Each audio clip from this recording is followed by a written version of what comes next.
नमस्कार, मैं अश्विनी।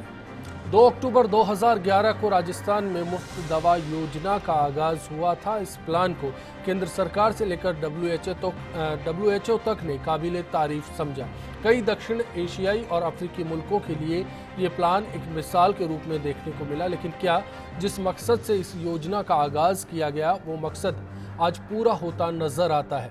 क्या हर सरकारी अस्पताल के बाहर दवा की दुकान में पूरी दवाइयाँ मिलती है और क्या सरकारी पैसे का सही इस्तेमाल मरीजों के लिए हो रहा है, या फिर सरकारी मॉनिटरिंग की कमजोरी के कारण मुफ्त दवा योजना किसी कॉरपोरेट साजिश का शिकार होने लगी है? एक सवाल है कि कैसे योजना को और बेहतर बनाया जा सकता है। बिग फाइट लाइव की आज की पेशकश के दौरान हवा होती मुफ्त दवा योजना के हर पहलू को टटोलने की कोशिश होगी, साथ ही जारी रहेगी आपकी राय।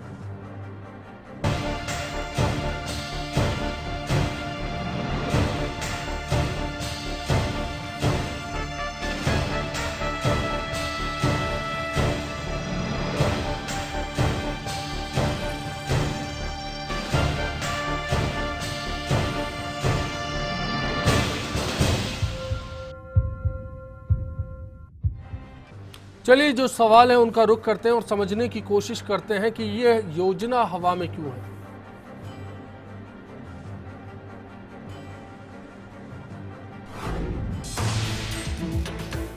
मुफ्त दवा वितरण को लागू हुए करीब 6 बरस बीत रहे हैं, लेकिन अब योजना की कामयाबी को लेकर सवाल खड़े होने लगे हैं। मुद्दा ये है कि आज एक भी सरकारी अस्पताल की लिस्ट में शामिल सारी दवाइयां मौजूद नहीं हैं। ऐसे में दवा नहीं मिलने की मोहर लगाने के बाद मरीजों को बाहर की दुकानों से भारी भरकम खर्च करके दवा लेने के लिए मजबूर किया जा रहा है। हर जिले में मुख्यमंत्री निःशुल्क दवा योजना दम तोड़ रही है। अस्पतालों में डॉक्टर्स के नजदीक निजी दवा कंपनियों के प्रतिनिधियों की खुलेआम आवाजाही देखी जा सकती है। कई जगहों पर ब्रांडेड दवा लिखने पर कंपनियां 50% तक कमीशन दे रही है, जिसका नतीजा है कि तय दवाओं से आधी ही राजकीय अस्पताल के काउंटरों पर उपलब्ध है, जबकि कुछ चिकित्सक खुलेआम ब्रांडेड दवाएं लिखने में पीछे नहीं है। जिला अस्पताल स्तर तक जारी इस खुले खेल को न कोई रोकने वाला है और न ही टोकने वाला। डॉक्टर्स जानबूझकर कॉरपोरेट के दबाव में वो दवाएं लिखते हैं जो सरकारी दुकानों पर मौजूद नहीं होती है, या फिर 2 दवाओं का नया कॉम्बिनेशन है जिसे अभी तक मुफ्त दवा के दायरे में नहीं लाया गया है। कुछ जगहों पर जेनेरिक दवाओं की पर्ची के बीच 1-2 ब्रांड वाली दवाओं के नाम भी लिख दिए जाते हैं। मुफ्त दवा की दुकान पर जाने के बाद फार्मासिस्ट फिर से मरीज को डॉक्टर से नई दवा लिखवाने के लिए बोलते हैं और बार बार के चक्कर से बचने की जुगत में मरीज को निजी दुकानों का रुख करना पड़ता है। तय सरकारी दवा केंद्रों पर बीपी के साथ ही शुगर, बीपी और एंटीबायोटिक इंजेक्शन भी मरीजों को उपलब्ध नहीं हो रहे हैं। बाहर से दवा लाने वाले ज्यादातर मरीजों के पास चिकित्सकों की तरफ से तय दवाएं ही मिल रही हैं। तो कई सवाल यहाँ पर है और एक सवाल है जिस पर आज शाम आपकी राय का इंतजार है। क्या मुफ्त दवा योजना कॉरपोरेट साजिश का शिकार हो चुकी है? firstindianews.com पर आप अपनी राय हम तक पहुँचा सकते हैं या फिर फेसबुक और ट्विटर के जरिए ये बता सकते हैं कि इस सवाल पर आज आपकी क्या राय होगी। चर्चा में शामिल मेहमानों से आपका तारुफ करा देते हैं। बीजेपी नेता अजीत मांडन जी आज हमारे साथ इस चर्चा में मौजूद हैं। कांग्रेस नेता डॉक्टर अजीज आजाद साहब हमारे साथ होंगे, साथ ही सामाजिक कार्यकर्ता कमल टांक साहब बातचीत में हमारे बीच फिलहाल मौजूद हैं। आप सभी का स्वागत है। अजीत मांडन साहब, जानना चाहूँगा कि मुफ्त दवा योजना को लेकर एक दौर में तस्वीर साफ नहीं थी, फिर सरकार ने कहा बजट में इजाफा किया है, गहलोत राज में जितना मिला उससे कहीं ज़्यादा दे रहे हैं, लेकिन सूरत हाल पर अगर गौर किया जाए तो तस्वीर आज भी ठीक नहीं है, कही जाएगी, बेहतर नहीं कही जाएगी। देखिए, सर्वजन हिताय सर्वजन सुखाय के मंत्र को लेके भारतीय जनता पार्टी की सरकार प्रदेश के अंदर कार्य कर रही है और उन्होंने प्रदेश की जनता को कोई भी तकलीफ़ ना हो जब वो हॉस्पिटल में जाए, उनको जो भी सुविधाएं चाहिए, पहले दवाइयों की सूची थी, उसके बाद में चाहे मुफ्त जांचें हों चाहे कोई भी है, उन सब का फंड बहुत बड़ा है। मैं आपको एक फिगर बता देता हूँ। जब आपने पिछली सरकार का कंपैरिजन किया तो मैं यहीं से शुरुआत करूंगा। पिछली सरकार के समय में अक्टूबर 2011 से नवंबर 2013 लगभग 26 माह के अंदर कुल 537.31 करोड़ रुपए की दवाएं खरीदी गई थी, जबकि वर्तमान सरकार के अंदर ये उनकी दृढ़ निश्चय और उनके मंशा पे कहीं शक करने का विषय ही नहीं होता। इसलिए क्योंकि दिसंबर 2013 में जब से वसुंधरा जी माननीय मुख्यमंत्री जी के कार्यकाल में और जुलाई 2016 तक का मैं आंकड़ा आपको बता रहा हूं, इस 32 माह के अंदर 943 करोड़ रुपए की दवाई खरीदी गई है। इसका मतलब यह है कि प्रति माह कांग्रेस सरकार लगभग 20.65 करोड़ रुपए खर्च कर रही थी, जबकि भाजपा सरकार ये 2.5 वर्ष के अंदर 29.47 करोड़ रुपए प्रति माह दवाइयों के ऊपर और जांच के ऊपर खर्च कर रही है। मतलब हर महीने 9 करोड़ रुपए लगभग आपने ज्यादा खर्च करने का दावा किया। लगभग 150 गुना जो है हम लोगों ने इसको बढ़ा दिया, और ये इसीलिए किया गया है कि प्रदेश की जनता को, आम आदमी को कहीं भी हॉस्पिटल में जाए उसको तकलीफ ना हो। और इसके साथ ही जो दवाइयाँ, ये दवा का खर्चा या इन टोटल जो बजट है उसको आपने नहीं दवाइयों के ऊपर दवाओं की खरीद की गई है। आपका दावा है कि ये दवा खरीदी गई है। जांच की आप कहेंगे तो मैं जांच के आंकड़े भी आपको दे दूंगा। नहीं, मेरा मतलब सिर्फ आज दवा से है, क्योंकि 2 लाख लोग जो कि रिपोर्ट है उसके मुताबिक रोजाना सरकारी अस्पतालों में मुफ्त दवा के लिए से लाभान्वित होना चाहते हैं, लेकिन इनमें से करीब 40% से ऊपर का आंकड़ा ऐसा है जिनको आमतौर पर जो रिपोर्ट है उसके मुताबिक इंसुलिन, एंटीबायोटिक्स या सिंपल पेन किलर्स भी कई बार मुहैया नहीं करवाए जाते। देखिए, लगभग 489 के करीबन दवाइयां हैं जो टेंडर के माध्यम से अभी खरीदी जा रही है, जिनकी सुविधा पे कई बार क्या होता है कि जो हर दवाई का टेंडरिंग किया जा रहा है RMSC के द्वारा, और कई बार जो जितना एक्सपेक्ट किया जाता है उतना टेंडरिंग प्रोसेस नहीं आता है, तो रीटेंडरिंग करना कई बार कंपनियां एक आंकड़ा है, मैं उसको दुरुस्त करना चाहूंगा। आपने जो जिक्र किया 682 दवाइयां ऐसी हैं जिनको जिला अस्पताल स्तर तक मुहैया करवाने की बात की जाती है। 602 दवाइयां ऐसी है और 210 सर्जिकल आइटम है। 806 दवाइयां ऐसी है जिनको मेडिकल कॉलेज लेवल पर उपलब्ध कराने की बात की जाती है, और 75 से ऊपर सर्जिकल आइटम्स का जो कि हमारे पास रिकॉर्ड है वो सरकारी दावा है, जो कि पिछले बजट में राजेंद्र राठौड़ साहब ने कहा था। मैं उसी के आधार पर बात करना चाहूँगा। ठीक है, सर्जिकल आइटम्स आपने बढ़ा दिए, लेकिन अस्पतालों की स्थिति पर बात करना चाहूँगा। मुहैया नहीं है। गहलोत सरकार से जुड़े सभी लोग बार बार आरोप लगाते हैं कि इस योजना का दम घोटा जा रहा है। मैं आजाद साहब आपके पास आना चाहूँगा, जानना चाहूँगा एक बात आपको और बताना चाहूँगा। 2012-13 में लगभग 206.66 करोड़ रुपए पे दवाई खरीद के ऊपर व्यय हुआ, और जबकि 2015-16 के अंदर 387.75 करोड़ रुपए दवाई के खरीद के ऊपर हुआ, तो लगभग डबल हो गया ये 4 साल के अंदर आंकड़ा। तो आप कहीं ये नहीं कह सकते सरकार की मंशा के ऊपर। आजाद साहब, सूरत हाल है क्या? मांडन साहब तो कहते हैं उस लिहाज से बेहतर स्थिति है। देखिए, ऐसा है, निःशुल्क दवा योजना राजस्थान में जब शुरू की गई थी तो उसके पहले तत्कालीन मुख्यमंत्री अशोक गहलोत जी ने एक विधानसभा कमेटी बनाकर आंध्र प्रदेश में भेजी थी। RSR रेड्डी के वहाँ पर उस समय बहुत अच्छी ये योजना काम कर रही थी। उसी के आधार पर जब ये योजना लागू की गई तो शुरुआत में 200 दवाइयाँ लागू की गई, मरीजों को उपलब्ध कराई गई।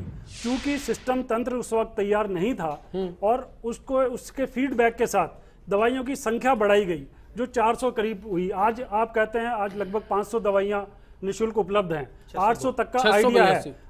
मगर आंकड़ों से आप कह रहे हैं कि इतने करोड़ खर्च कर दिए। आपात स्थिति में मिलने वाली दवाइयाँ, ये सरकार का, केंद्र का, राज्य की जिम्मेदारी बनती है कि जो जनता है, जिसके लिए लोकतंत्र है, जिसके लिए सरकार है, वो जब आपातकाल में, जब आपात स्थिति में अस्पताल जाए तो उसको सभी दवाइयाँ निःशुल्क मिलनी चाहिए और बिना किसी तंत्र के, बिना किसी पर्चियों के कटाने के और लाइनों में लगने के मिलनी चाहिए। आंकड़ों का जहां तक सवाल है, नमामि गंगे में 3000 करोड़ खर्च कर दिए गए हैं, और आपकी भी सरकार, आपके ही मंत्री कहते हैं, आपके ही नेता कहते हैं कि अभी 1 मिलीलीटर तक की गंगा साफ नहीं हुई है। तो ये आंकड़ों में दवाइयां खरीदी जाती हैं, आंकड़ों में ही कई, मतलब ये तो एक अलग रिसर्च स्टोरी हो गई कि दवा खरीदी गई, दुकान तक नहीं मौजूद है तो कहाँ गई? रजिस्टर्ड दवा पर्ची के ऊपर दवा उपलब्ध कराई जाती है। मैं 2015-16 के अंदर 9.31 करोड़ मरीजों को इस योजना का लाभ मिला है, तो ये आंकड़ों का मायाजाल नहीं है, ये पूरे प्रदेश भर से उठाया हुआ डेटा है। देखिए अजीत जी, ये आंकड़ों ऐसा का कोई है, मायाजाल नहीं है। देखिए और अगर आप इसी जी तरीके की पेंशनर से जाकर पूछिए, पेंशनर की एक बहुत बड़ी और का दूसरी समाज बात, जहां यहाँ पे तक आपने राष्ट्र कहा में है, आपातकाल स्थिति सरकारी के अंदर, कर्मचारियों तो का एक बहुत बड़ा क्रय- समाज इस राज्य जिन में दवाई, है। मैं आपको बता दूं, जिन दवाइयों की टेंडरिंग नहीं हो पाती है उन दवाइयों के लिए एक क्रय निधि हर हॉस्पिटल को और पीएचसी को इस नाते दी जाती है। कागजों कि में कंपनियां दवाइयों का टेंडर लेती हैं, उन कंपनियों का अपना कोई अस्तित्व नहीं होता है और घटिया स्तर की दवाइयां मैं आपकी सप्लाई बात की एकदम जाती ठीक हैं। बात है। हम लोग हर काम कागजों पे ही करते हैं, हमारे यहाँ कोई भी काम हवा में नहीं होता है, कागजों पे ही टेंडरिंग प्रक्रिया होती है देखिए, और आज के- इतनी पारदर्शिता के साथ में होती आज है। मौसमी, मैं आज की हालत का बताता हूँ। आज 2016 है, जुलाई और अगस्त का महीना है और जो मौसम है वो बारिश का मौसम है। और आप जानते हैं इस राज्य में किसानों के यहाँ खेतों में हर रोज हर गांव में सैकड़ों सांप निकल रहे हैं।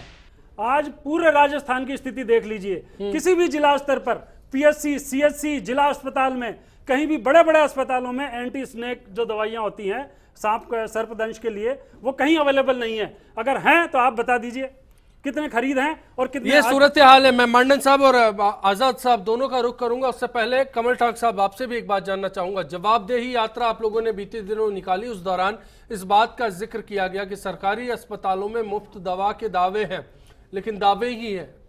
विशेष तौर पे हमने जो बात देखी थी वो ये थी कि जिन भी सीएससी में गए थे, पीएससी तो बहुत मतलब और भी बुरी हालात में थी, लेकिन जिन भी सीएससी में गए थे वहाँ डॉक्टर्स नहीं थे और स्पेशलिस्ट नहीं थे कोई भी। यानी कि आप वहाँ पर कोई भी फिजिशियन नहीं पा रहे थे, कोई भी आप सर्जन नहीं पा रहे थे, डॉक्टर्स का बिल्कुल हर जगह टोटा था। अब आप सीएससी चला रहे हैं लेकिन आपके पास स्पेशलिस्ट नहीं है, जबकि आपने वहाँ पर 7 स्पेशलिस्ट होने की बात कह रखी है और ये एज पर नॉर्म्स हैं सीएससी खोलने के, लेकिन वहाँ डॉक्टर्स नहीं है।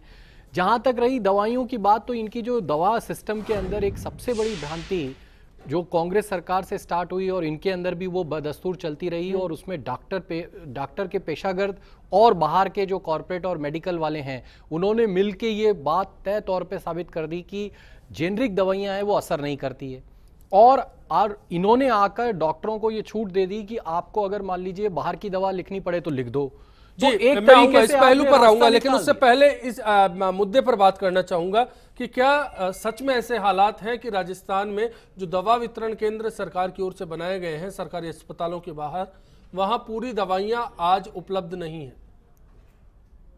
क्या कमल टांक साहब आप मुझसे ही कह रहे हैं? जी। देखिए, दवाई की जहां तक उपलब्धता की बात है तो इनके रिकॉर्ड में जो दवा थी वो तो हमें वहां मिली, लेकिन अब रिकॉर्ड के अंदर जो इन्होंने आपने जो आंकड़ा बताया वो बात सही है कि गैप काफ़ी है। जो अमूमन दवाइयाँ वहाँ पर स्पेशली जो एक्स्ट्रा दवाइयाँ हैं जो होनी चाहिए वो कम उपलब्ध मिलती है और वो स्टॉक में कम हो जाती है और कहते हैं अभी स्टॉक में नहीं है और दूसरी लिख देते हैं।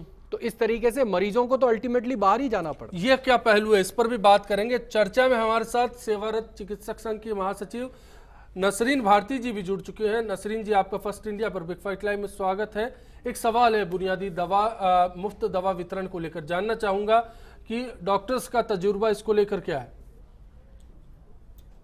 मुफ्त दवा योजना 2 अक्टूबर 2011 में जब से शुरू हुई है, इसका ध्येय तो बड़ा अच्छा था, सरकार ने भी गरीबों की भलाई के लिए इसको शुरू किया था, लेकिन अब धीरे धीरे, क्योंकि लगभग 5 साल हो गए इस योजना को चलते हुए, अक्टूबर में हो जाएंगे, लेकिन इसके आफ्टर इफेक्ट्स में कई चीज़ें निकल कर आई हैं। एक तो जो डीपीसी ये सेंटर बनाए हैं जो डिस्ट्रीब्यूशन के सारे, वहाँ पर ऊपर से दवा चलती है और ठेठ पीएचसी सीएचसी तक जाती है।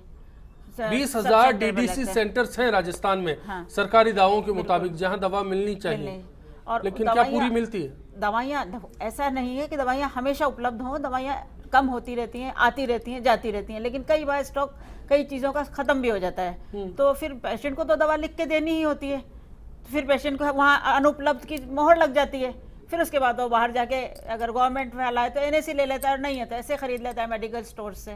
तो ये मतलब एक बहुत एम अच्छा था, लेकिन उसके इम्प्लीमेंटेशन में थोड़ा सा मतलब है प्रॉब्लम। एक पहलू पर गौर कर सकते हैं कि मॉनिटरिंग का जो काम होना चाहिए वहां पर क्या लापरवाही का आलम है। ब्रेक के लिए रुकते हैं, ब्रेक के बाद लौटेंगे, इसी पहलू पर चर्चा करेंगे और समझना चाहेंगे कि इसके पीछे का माजरा क्या है।